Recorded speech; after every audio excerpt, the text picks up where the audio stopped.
God loves you. He gave His life. What else can He not give? Lubusan na kaibig-ibig ang Panginoon. Why not love the Lord while you are young? As young as we are, we should give ourselves to the Lord.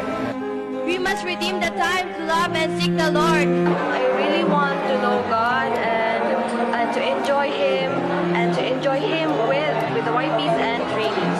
What really matters is that we really love Him in the bottom of our heart.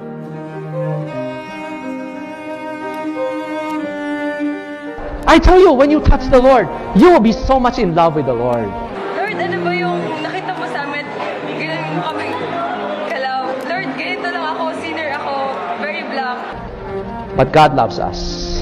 Even though na walang something na lovable sa atin. He loves us whatever our condition is.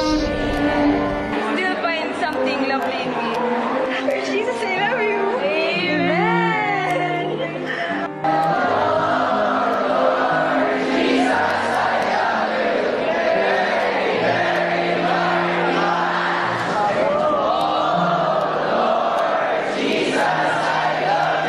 If you have tasted, if only you have tasted, the Lord is good.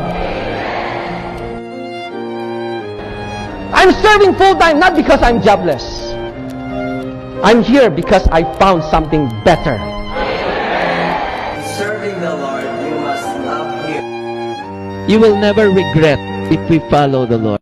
In this conference, the Lord make me crazy. Make me a crazy lover of Christ.